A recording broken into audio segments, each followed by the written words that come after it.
Hi guys, have you ever received a service that didn't match what you expected?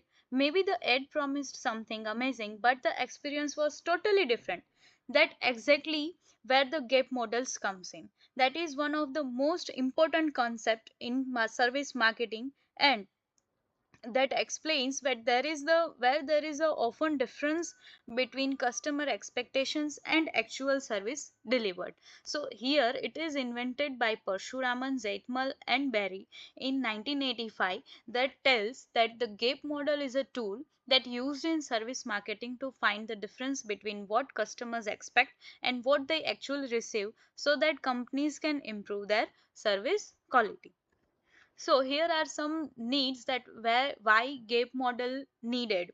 So here we can see that it is helps to identify where service quality fails, customer expectations, to know customer expectations, and to improve the communication that highlights the gaps between management, employees, and the marketing teams. So here are main five gaps of the service marketing. So that is first one is knowledge gap, where customer expectations versus management perception, मतलब कि क्या customer सोच रहा है और क्या management का perception है कि क्या उसके हिसाब से कस्टमर क्या सोच रहा है, उन दोनों के बीच में नॉलेज गैप आ रहा है. Second thing is policy gap.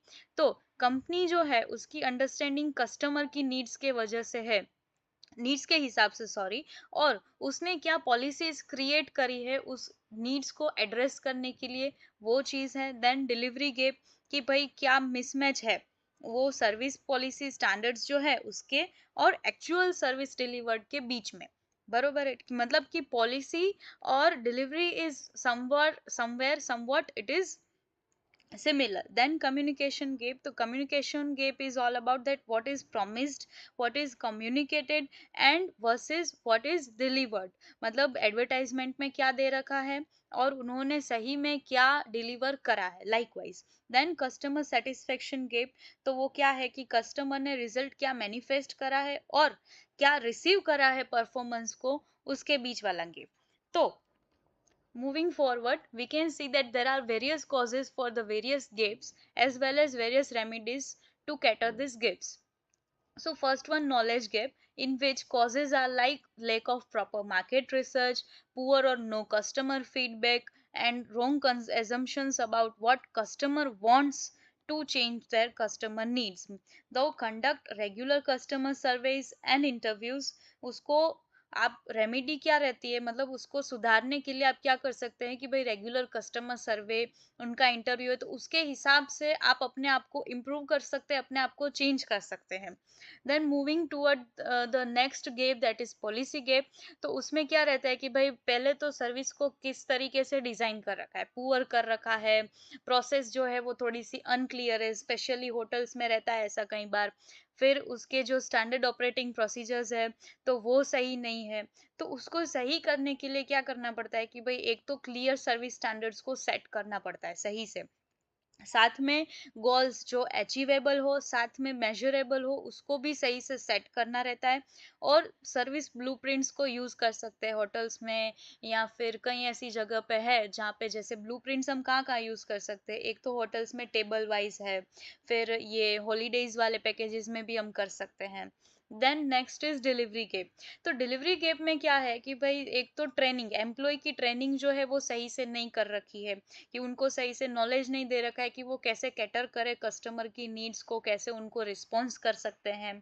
ठीक है वो, और साथ में कॉन्फ्लिक्ट जो है स्टाफ के अमंग कॉन्फ्लिक्ट रहता है, तो उसकी वजह से भी अफेक्ट आता है. प्रॉपर टूल्स नहीं है, टेक्नोलॉजी नहीं है, तो भी हो सकता है. तो उसको क्योर करने के लिए what we can do that train and empower employees. फिर साथ में इंसेंटिव्स, तो इंसेंटिव्स देंगे तो उसको मोटिवेट कर पाएंगे. ठीक है, फिर क्लियर जॉब रोल्स रख सकते हैं, फिर उनके जो परफॉर्मेंस है उसको मॉनिटर कर सकते हैं, साथ में कुछ ज्यादा इक्विपमेंट्स जो है वो सही वाले. और अभी तो वो क्या है एस्थेटिक और वो सब भी निकला है, तो वो भी थोड़ा सा मैटर करता है, अफेक्ट करता है. फिर next gap is communication gap. तो उसमें क्या रहता है कि कई बार कुछ एड्स ऐसी होती है कि जो ओवर प्रोमिसिंग होती है, जिसकी ऑफर्स ऐसी रहती है, जिसकी सर्विसेज मतलब ओवर प्रोमिसिंग हो जाती है, फिर मार्केटिंग और ऑपरेशंस के बीच में कोऑर्डिनेशन नहीं रहता है। तो उसको क्योर करने के लिए क्या रहना होगा कि भाई रियलिस्टिक मार्केटिंग कम्युनिकेशन आपको मेंटेन करना पड़ेगा। साथ में दोनों के बीच में मार्केटिंग और जो सर्विस आप दे रहे हो उन दोनों के बीच में प्रॉपर कोऑर्डिनेशन को मेंटेन करना पड़ेगा। And the last satisfaction gap, तो उसमें क्या रहता है कि भाई एक तो पहला ये है कि अनरियलिस्टिक कस्टमर एक्सपेक्टेशंस। ऐसा नहीं है कि सर्विस के साइड से ही कुछ है issue, but it may happen that customer is having unrealistic customer expectation, then poor service performance due to various gaps like internal gaps हो गया, एक्सटर्नल गेप्स भी कहीं होते हैं, फिर कंसिस्टेंट सर्विस एक्सपीरियंस नहीं है तो हो सकता है। तो उसको कैसे क्योर करते हैं, तो भाई पहले तो मैंने बोला कि भाई कंटिन्यू, ये मैंने फर्स्ट गेप में भी बोला था कि continuously you have to take a customers feedback, then and that can be measured with the help of this feedback and we can improve accordingly। और फिर कस्टमर्स को हम एजुकेट भी कर सकते हैं कि भाई ये है, जैसे फ्रिज है, फिर वॉशिंग मशीन है, तो उसमें कई बार वुमन की ऐसी नीड रहती है कि उनको पता नहीं रहता कि that is in unrealistic, but उनको एजुकेट करना प्रॉपरली, और फिर 1 to 4 गेप्स को ऑटोमेटिकली आप मिनिमाइज कर सकते हैं लाइकवाइज। तो thank you so much guys for watching this video. I hope this will help you in your exam. और पीडीएफ भी मैंने साथ में अटैच कर रखी है कि आगे प्रीवियसली कैसे क्वेश्चंस इस रिलेटेड पूछे गए हैं। So it will help you to answer the questions in exam. So please comment in my videos के भाई आगे आपको किस चीज़ के वीडियो चाहिए, कौन से टॉपिक के वीडियो चाहिए। So thank you so much. Please subscribe, like my video and subscribe my channel. Thank you so much guys.